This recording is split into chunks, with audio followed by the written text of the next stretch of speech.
এই জাদুবিদ্যা সত্য।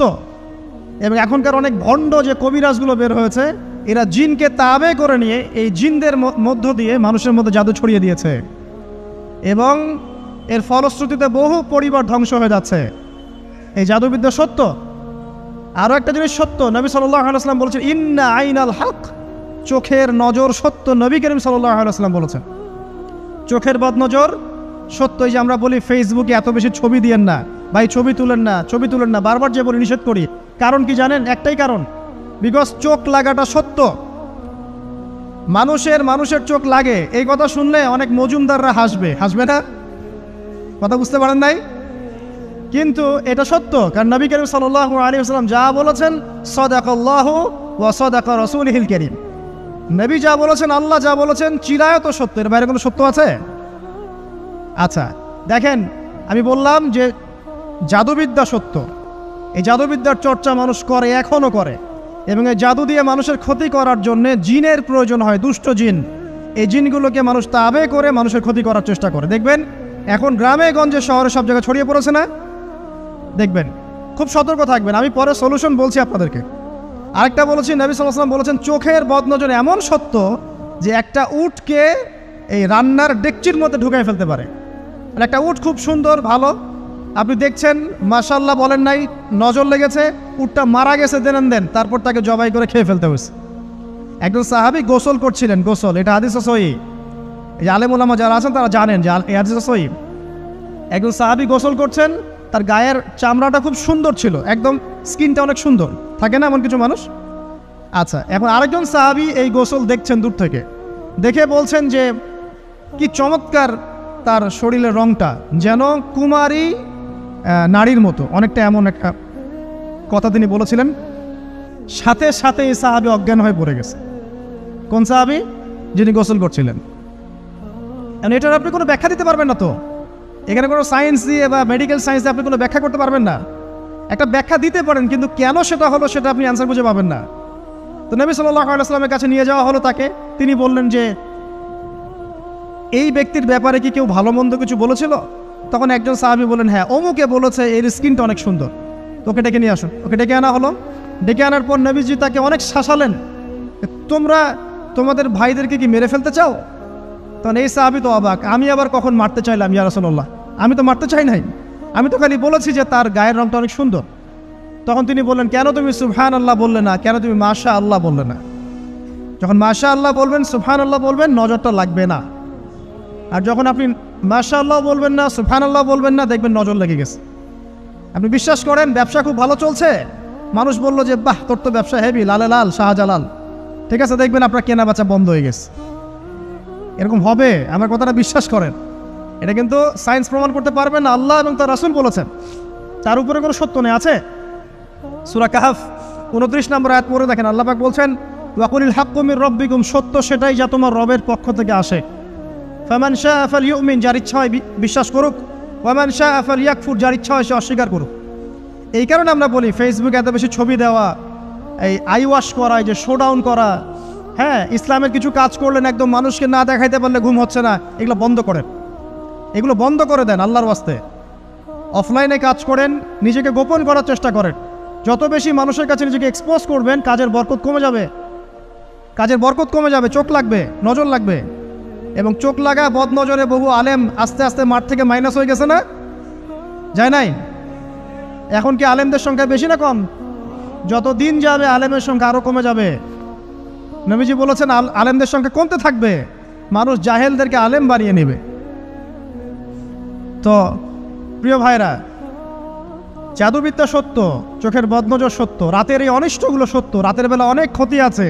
এই জন্য নবীজি বলছেন বাচ্চাদেরকে বাইরে বের করো না, এবং তোমরাও রাত যখন গভীর হবে তখন এদিক ওদিক ঘোরাফেরা করো না। দেখবেন রাত যত গভীর হয় আমাদের শহরগুলো তত জীবিত হয়, তাই না?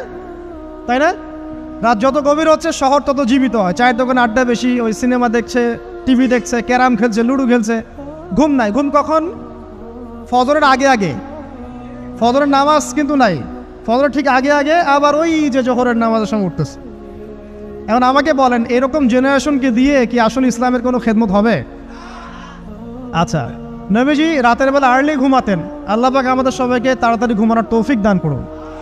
হ্যাঁ, আপনি ইলম চর্চা করলে রাত জেগে থাকতে পারেন, আপনি যদি জ্ঞান চর্চা করেন রাত জাগতে পারেন, আপনি কোনো গবেষণা করছেন, নামাজ পড়ছেন বা কোরআন হিফজ করছেন, আপনি রাতের আর্লি উঠবেন, এটা আলাদা বিষয়।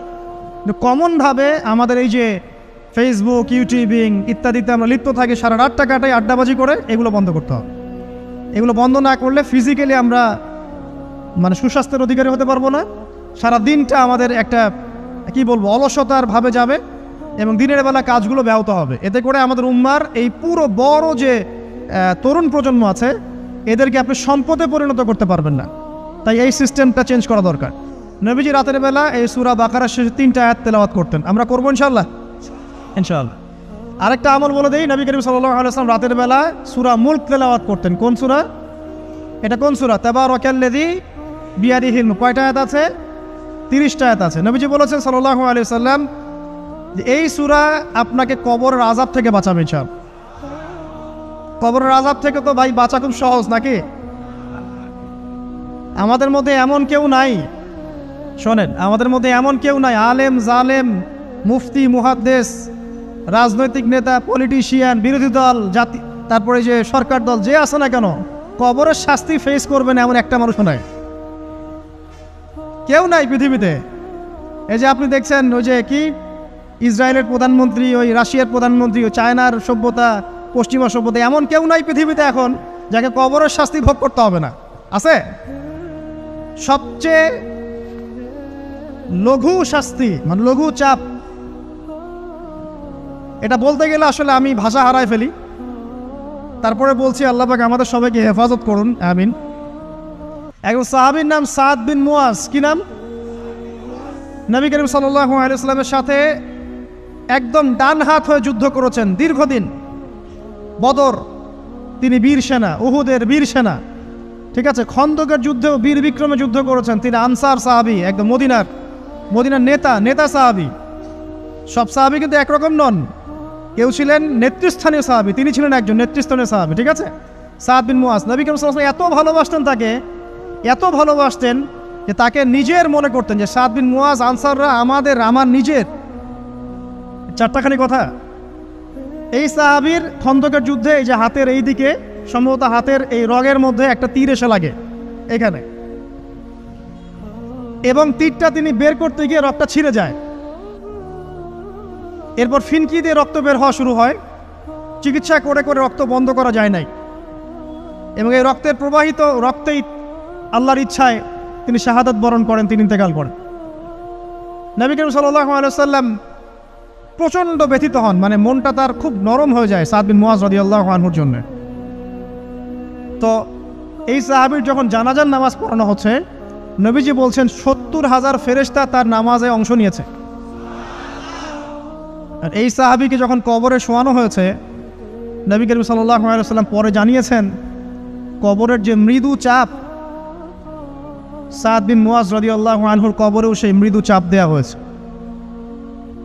আমি কি বুঝাতে পারলাম ভাই? আমাদের কোনো দাম আছে এখনকার পলিটিশিয়ানদের কোনো দাম আছে? এখনকার সমাজ নেতার কোনো দাম আছে? এখনকার সুদখোরদের কোনো দাম আছে? এই ঘুষখোর দুর্নীতিবাজদের কোনো দাম আছে? আমরা যারা কাঠমোল্লা হয়ে আছি আমাদের কোনো দাম আছে? সাদ বিন মুয়াজ রাদিয়াল্লাহু আনহু যদি কবরের শাস্তি তাকে না ছাড়ে, প্রশ্নোত্তর পর্ব তাকে না ছাড়ে, আমরা পার পাবো?